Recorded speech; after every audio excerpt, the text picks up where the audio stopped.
Chris Godinez, licensed professional counselor, also the host of We Need to Talk on every Sunday at noon. This video is for educational and informational purposes only. The views and opinions stated herein are mine and mine alone. They do not represent the ACA, the APA, or any other damn therapist for that matter. Boom, shakalaka done.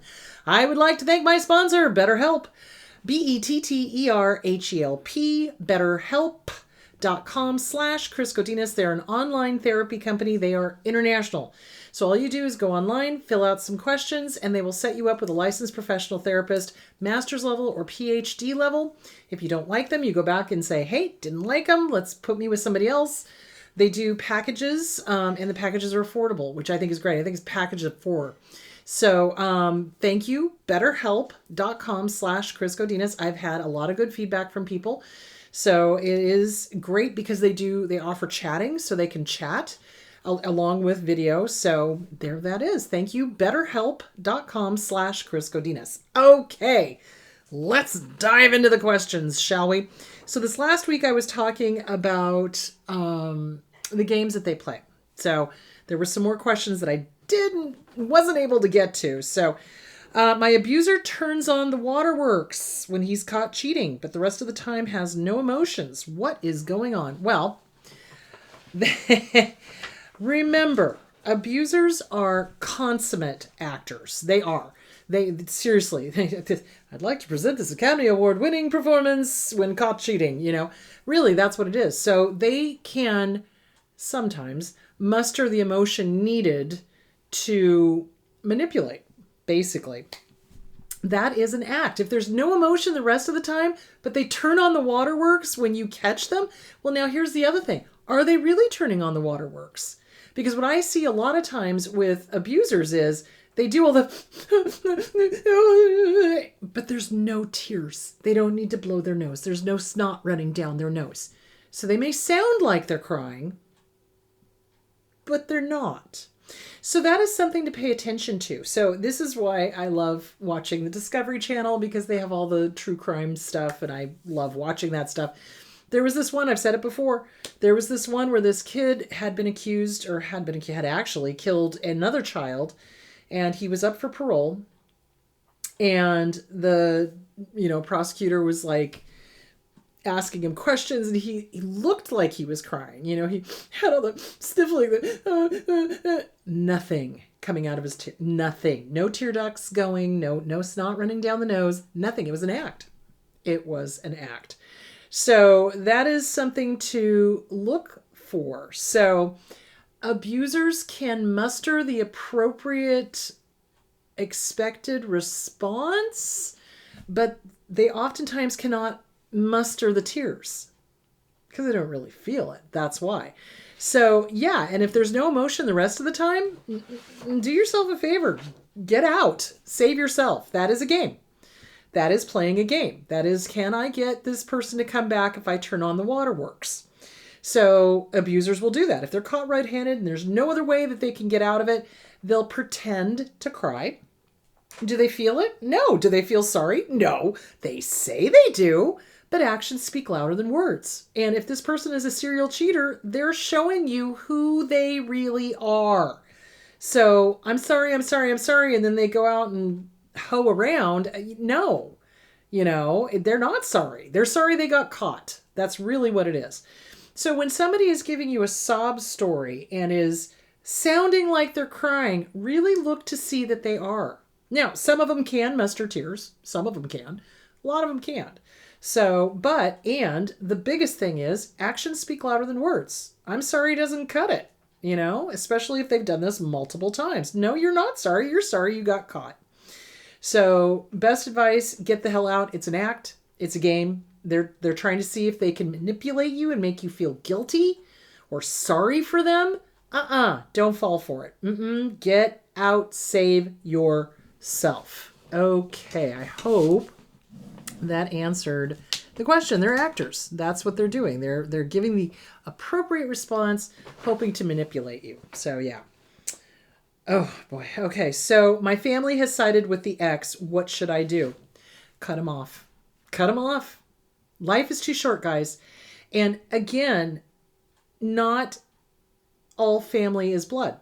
You're not blood related to the real family. So these people may be blood related to you, but if they're siding with the abuser, if they're giving aid and comfort to an abuser, you don't want them in your life. You don't. And what I hear from a lot of survivors is, but then I'll be alone. Okay, take a deep breath. This is going to be a hard truth. You've been alone your entire life. If these people are thinking that what the abuser did to you is okay, they're not on your side, and they never have been. So let them go. It is better to be alone for the right reasons than with anybody for the wrong reasons. Keep that in mind. So even though they're family, bunny ears, even though they're family, if they're siding with an abuser and giving aid and comfort to an abuser, that is not your family. That is not the people you need to have in your life. Cut them off, go no contact, create your own. Read the Self-Esteem Workbook by Glenn Schiraldi. Read Disease to Please by Harriet Breaker. Read CPTSD From Surviving to Thriving by Pete Walker. Realize what you are worth. Realize your value. And then surround yourself with people who also realize your value. So there is that. And that is heartbreaking when you realize that your family are flying monkeys, but then you also then have to take a look at the trauma. Generational. It's like if they're siding with the abuser, they haven't worked on their inner children. Seriously. So adults that side with an abuser generally have not worked on their own trauma, their inner child, and the inner child is doing the Freudian siding with the aggressor, ego defense. So yeah, you want to go no contact. You absolutely want to go no contact. Now, does that mean it's forever? Maybe. Maybe not. Now, if years from now, they're like, holy crap, oh my gosh, I'm in therapy, I've been working on myself, I realize what's going on. Great, let's get with a therapist and let's start repairing the relationship. But don't do it on your own. Because remember, a lot of abusers love to do the whole, oh, I've seen the light, I understand, let's repair the relationship, but they don't want to have a therapist involved. Nope. If you had to cut them off because they sided with an abuser, get a therapist involved. If they decide, and if you decide that you want to have contact with them again at some date in the future, not right now. So anyway, there is that. My ex would always want to have sex when I told them that we were done. What is going on? Well, dogs. That is a game. That is a game. So when an abuser is losing control over someone, that's when they turn on the sexual charms. That's when they want to have sex because they want to get those oxytocins going. They want to get that bonding chemical going so that you feel connected to them, right? So oftentimes, and this usually happens with malignant borderlines more so than with narcissists, although it can happen with narcissists as well. But usually, like when the borderline is on, is realizing they're done, their partner is done, they will be like, oh, please, let's just have sex. Let's just do this just one more time. That whole thing. And a lot of younger people do that too, thinking that somehow that's going to magically fix things or whatever. So, and they're not necessarily disordered. They're just inexperienced.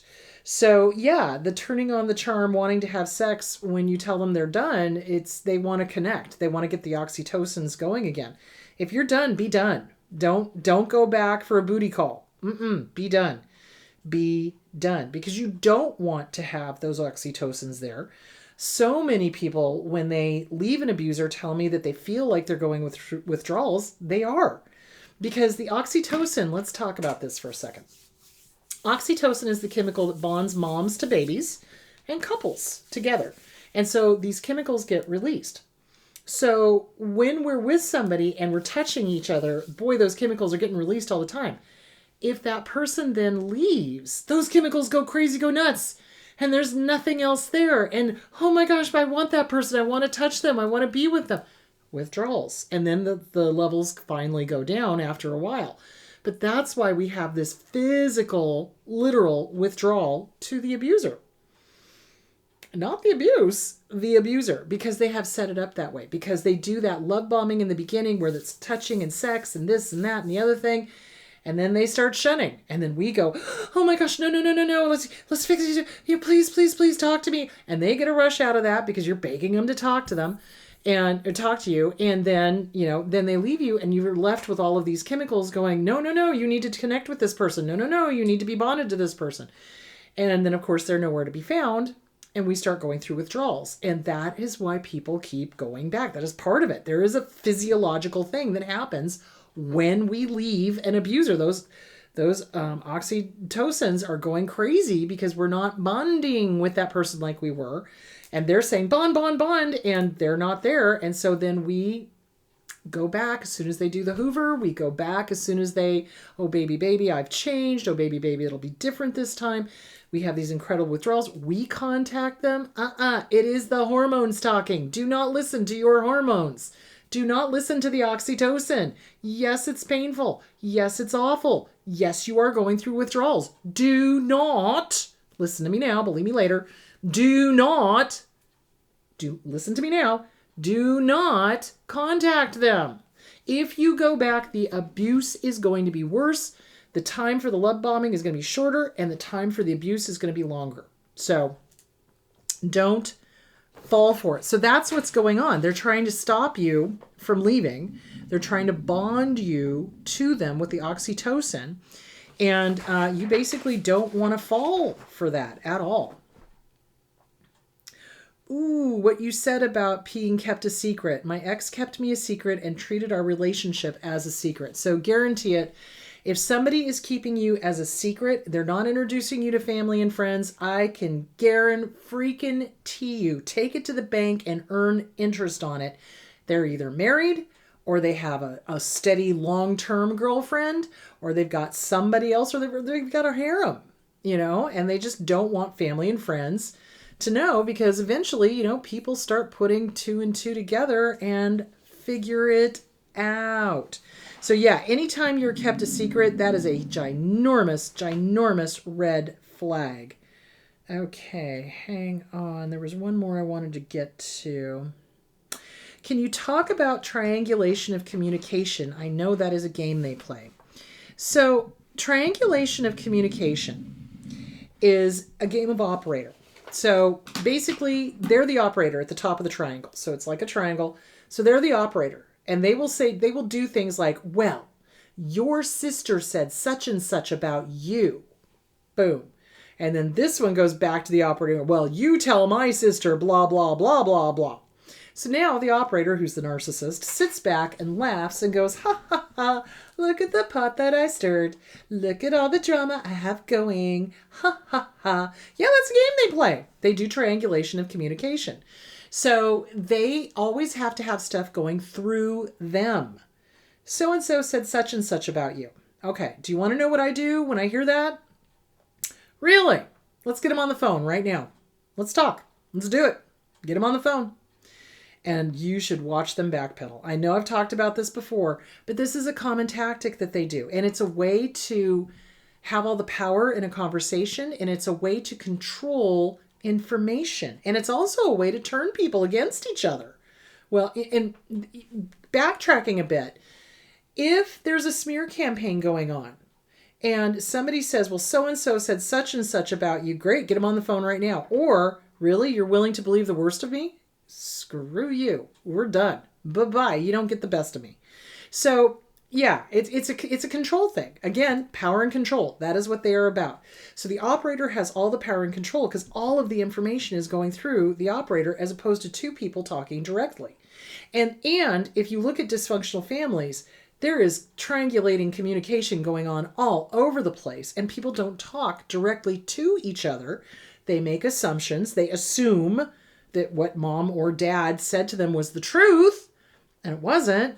And then it causes rifts, and that's what they want. Abusers want discord. They want chaos. They want nobody to have alliances. The only alliances they want is to them. They have to be the person in power, period. End of discussion. So yeah, there's absolutely, triangulation of communication is absolutely a game that they play. Okay, hold on. Ooh, my abuser would hurt me, but then tell me they were doing it because they loved me and wanted to help me. Is this a game? Yes. So abusers will abuse and then tell you it's for your own good, or that somehow you caused it. You guns. I want to help you. That's why I'm telling you you're fat, or you're too thin, or you're too this, too emotional, or I'm doing it for your own good. What a load of... No, they are not doing it for your own good. Love does not hurt. Love does not hurt. If it hurts, it ain't love. Okay? Keep that in mind. So yeah, they absolutely, that is a game they play. Oh, they'll hurt you. They'll say horrible things. They'll do horrible things. Oh, I'm doing this for your own good. Oh, I'm withholding food from you for your own good.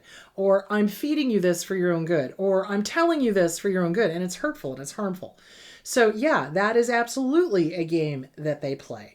So, like I said, working in the homeless shelter, there was a case where the abuser was beating the living crap out of the kid.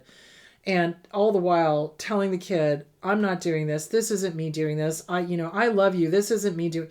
Gaslighting and telling them that it wasn't happening and that they loved them. And I'm like, that's not love. That's not love.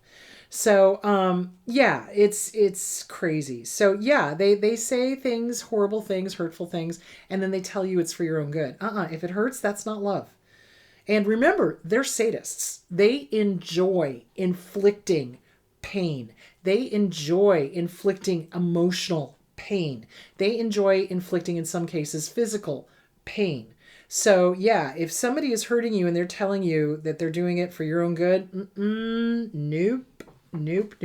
Absolutely not. Okay, there was another one I wanted to get to. Hang on. Maybe not. Maybe that was it. Okay, hold on.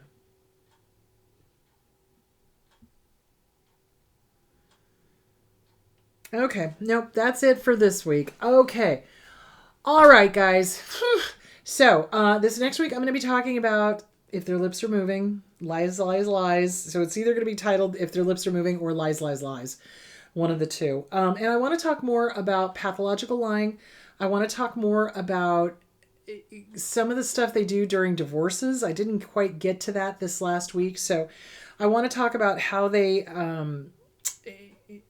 do things during a divorce. I definitely want to hit that. So, all right, guys. That's it. You guys have a great week.